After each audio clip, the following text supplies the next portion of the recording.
നമസ്കാരം. Welcome to Diamond Sports. Kerala Blasters അവരുടെ head കോച്ചായ മൈക്കൽ സ്റ്റെയറെ പുറത്താക്കിയിരിക്കുകയാണ്.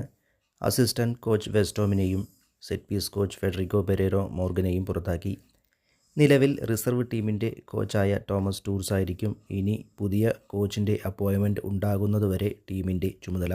അസിസ്റ്റന്റ് കോച്ചായി പുരുഷോത്തമനെയും നിയമിച്ചിട്ടുണ്ട്.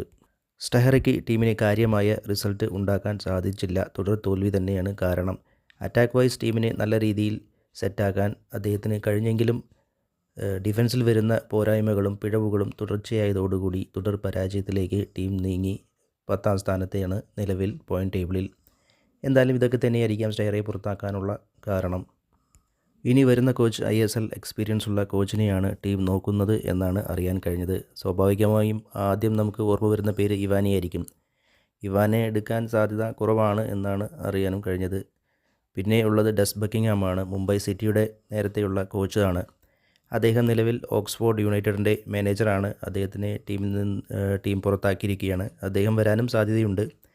ഇതുകൂടാതെ നിലവിൽ ഒഡീഷയുടെ കോച്ചായ ലൊബേരയെയും സമീപിച്ചിട്ടുണ്ട് എന്നാണ് അറിയാൻ കഴിഞ്ഞത്. ലൊബേരോ ആണെങ്കിൽ ജനുവരിയിൽ ഉണ്ടാവില്ല, വരുന്ന സമ്മറിലായിരിക്കും അദ്ദേഹത്തിന് ടീമിനോടൊപ്പം ജോയിൻ ചെയ്യാൻ കഴിയുക. കിട്ടിയ വിവരം അനുസരിച്ചാണെങ്കിൽ ലൊബേരയ്ക്കാണ് സാധ്യത.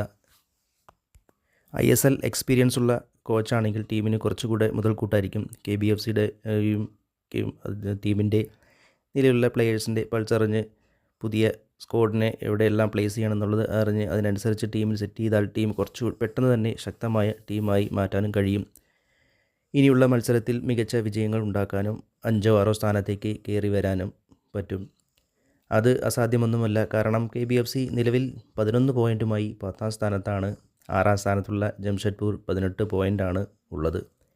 7 പോയിൻ്റ് മാത്രം വ്യത്യാസം. തുടർ വിജയങ്ങൾ ഉണ്ടായാൽ തീർച്ചയായും പോയിൻ്റ് ടേബിളിൽ ടീമിന് കയറി വരാൻ സാധിക്കും.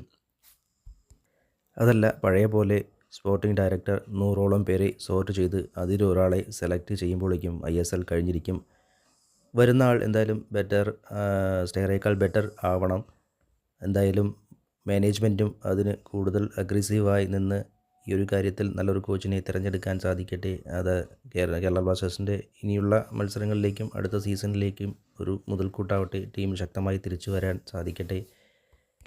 എന്തായാലും ഇപ്പോൾ നിലവിലെ കോച്ചായി തിരഞ്ഞെടുക്കപ്പെട്ട തോമസ് ടൂർസിനും ഇതൊരു സാധ്യതയാണ്. അദ്ദേഹത്തിൻ്റെ കഴിവ് തെളിയിക്കാനും സാധിക്കട്ടെ എന്ന് ആശംസിക്കുന്നു.